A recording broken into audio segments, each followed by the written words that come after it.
CountryWide Connect with Andy Thompson and Sarah Perriam-Lampp. It is time for our North and South panel. Craig Hickman, aka Dairyman from Ash Vegas, and Tim Gorton, cropping farmer, dairy farmer, you name it. He does it all. Welcome, guys. Thank you for your time. Welcome to the show. Great to have you on the line, Tim. Finally, how's that? You're getting that farm knocked into shape? Yeah, we're never short of things to do, but although we want a bit of rain, we're having some lovely weather to get a bit done. So, yeah, no complaints, really. And Craig, welcome, mate. Welcome to the show. How are you? Dried off yet? No, but we're getting there. Grass is getting a bit tight, and then I'll have plenty of time to field phone calls from Tim about what he should barbecue next and how he should do it. Well, I want to know about this because when I said you two were on, and he came back to me and he said, Dairyman, Craig Hickman is my unofficial charcoal smoking barbecue man. Are you an aficionado at this? I didn't know anything about this. It's dead simple. I don't know why Tim has so much trouble. You light the smoker, you throw the meat on at a low heat, and then pull it out when it's ready. There is absolutely nothing to do it. My wife thinks that I'm quite clever, but it is absolutely the simplest way and best way to cook. Low and slow over charcoal. Tim, what do you say to this? Are you just a slow learner or what? I think maybe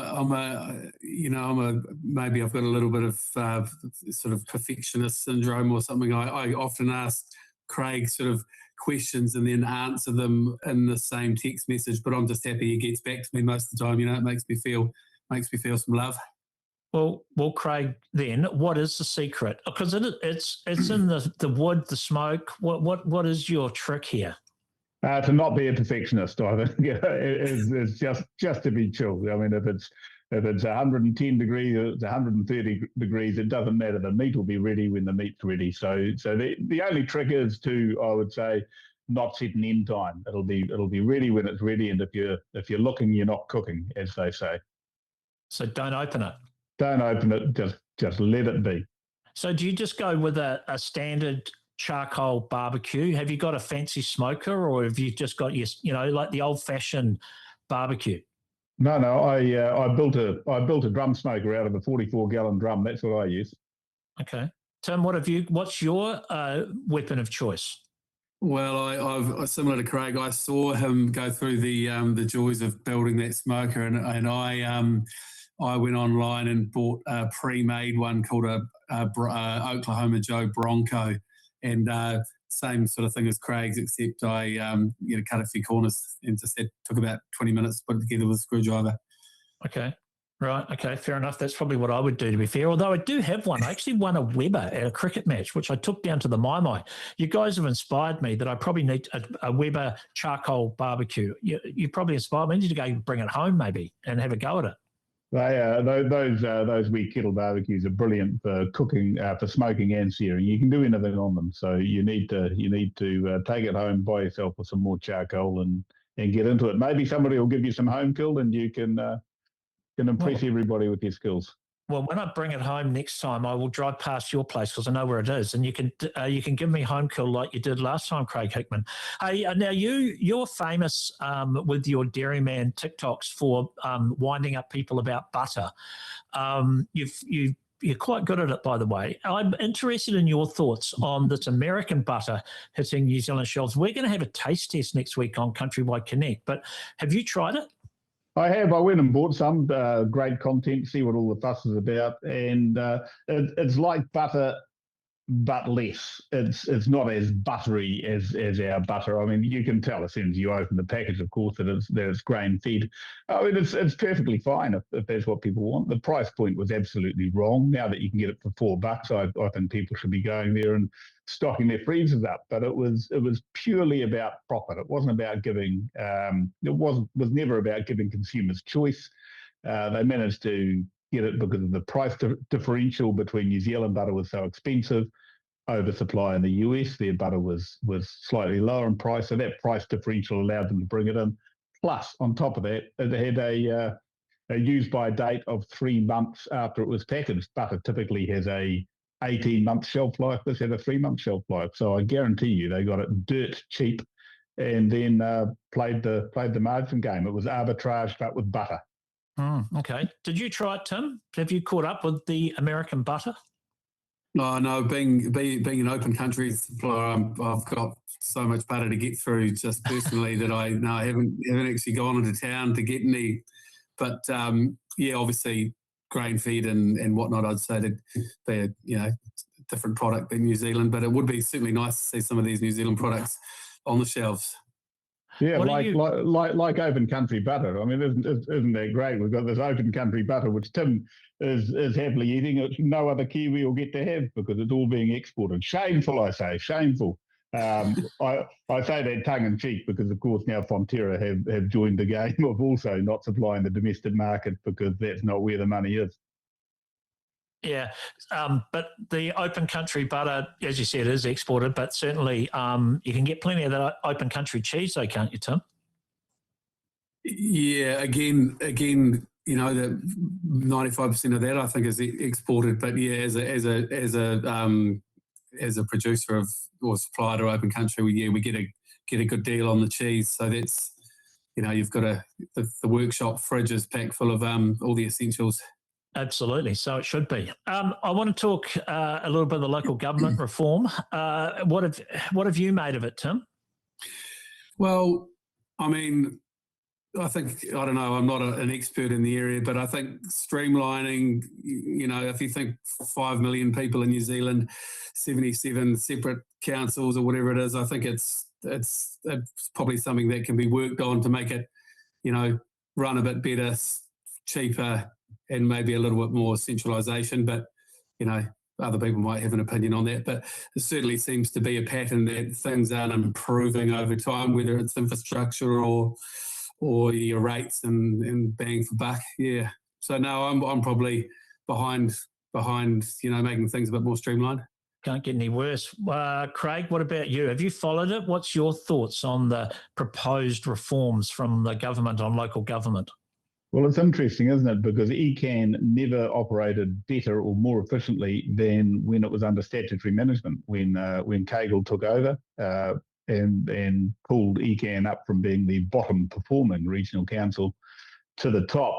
Hopefully we can get a repeat of that across the whole country. I do worry there is a lot of talent and science within regional councils, a lot of expertise here. I sincerely hope that doesn't get lost. I am concerned that it's going to fall to mayors. I know here in Ashburton we have in recent years had a fairly quick turnover of mayors, so it takes a lot of time to come to grips with what you're dealing with, and then to re-elect a different mayor who then has to start again.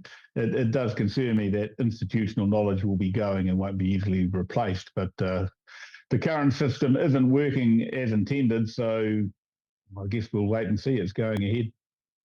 Tim, I hear what you were saying, though. Would you worry that rural voices, rural representation could be, I suppose, diluted under merged, under mega councils?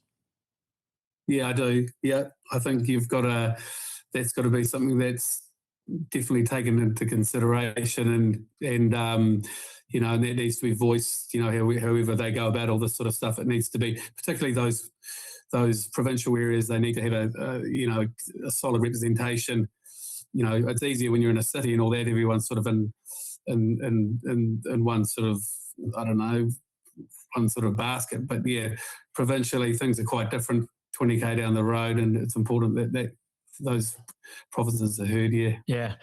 All right. Hey, Craig, just before final topic, actually, and I'm interested in your thoughts on this. Farming, apps, data. Are we becoming too data-driven when it comes to farming? I mean, everyone's got about 17 different apps and 14 different dashboards. What do you make of it now? I had a person tell me once when they had collars where they could ship the fences, and they were telling me instead of shifting fences, they could do it from their phone. And they were saying, it was great. I was in my bed and I wound the fence up from my phone and a cow didn't move, and I could see that she needed treatment. So I rushed out to treat the cow. If you'd been there physically winding the fence up, you would have seen the cow anyway, and you could have treated it right then and there. Yeah, I wonder how far we'll go. I mean, I have collars and I'm using that data. But I tend to think that we are losing the ability to go and stand in your paddock of cows for 15, 20 minutes and just observe them and understand what's happening. A cow comes onto a platform, the guy who's cupping it up sees that cow for 3 seconds. It's not. Yes, I think we are possibly losing that ability to go and understand what's happening with the animals. I'm not too concerned about the other technology, batch monitoring and whatnot, dealing with pivots and machinery from apps. That's all well and good, but I think you can lose that connection with the animal, which is very important. Maybe that's just a sign I'm getting old. I don't. Possibly. Tim, you're a dairy farmer. I'm not sure if you've milked a cow yet, but what do you make of it? Well, I'll let you know. We're, funnily enough, we're going to halter collaring up in the, first week of June. So, I think, there's some great technology to be, within those wearables and whatnot. Hopefully the farm lifts in other areas if they're saving a bit of time here and there. But yeah, I still am a strong believer in, stockmanship and going out and condition scoring and all that sort of stuff, which, is basic sort of animal husbandry and hopefully a skill that most farmers or dairy farmers or, enjoy. To be good, you've got to enjoy that part of it. Yeah, I guess, Craig, just, for me, wondering, you, Tim and I, well, you're not quite as old as me, but slightly older demographic of farmers, understand what stockmanship is. Do you think some of the younger farmers coming through might get too reliant on the data though? Yeah, look, I started farming on 300-400 cow farms in the Waikato where you had to do everything yourself, literally everything. We spread the fertilizer, we fixed the water leaks, we did everything. You come to Canterbury with a 1,000 cow farm with a team of 4 or 5 people, where you can specialise in things, and if there's a water leak, you can't dig because it's too stony, so you get a digger. And I sincerely believe anybody starting out in farming should be starting out in the Waikato or somewhere similar on a 300-400 cow farm where you have to do everything, where you can learn every aspect of the farm and work your way up. And that's how you get a deeper understanding of all of the interacting things on the farm, rather than just doing one thing. You might do it very well, but there's lots of other things you need to know how to do. Absolutely. Tim? Yeah, I was taught by my dad, who was a sort of an unofficial mentor when I came home and leased the farm. I started off with livestock and he was still doing the cropping. So I sort of, learned the livestock side of things through dad. I mean, I wasn't following him around day to day sort of thing, but, and simple things, things, like hanging a gate or straining a fence or driving tractors or knowing how to, shear a sheep. These are good skills that you can take anywhere, and they're probably skills that are getting slightly lost as, a lot more stuff's contracted out and whatnot. But, I'm lucky on our farm, our contract milker, he's really practical. He's probably got 16, 17 years. I think he's 33, and he's from that slightly older school where he can do all that. He can change a bearing on a 4-wheeler and, and all that sort of stuff. So I'm lucky, and he's got a younger guy who he's teaching that as well. So it's actually, you're lucky if you get someone who's young who can actually do all of that stuff. Yep. All right. Hey, guys, we're out of time. I really do appreciate both of you coming on, Tim Gorton from Fielding and Craig Hickman from Ash Vegas for our North-South panel.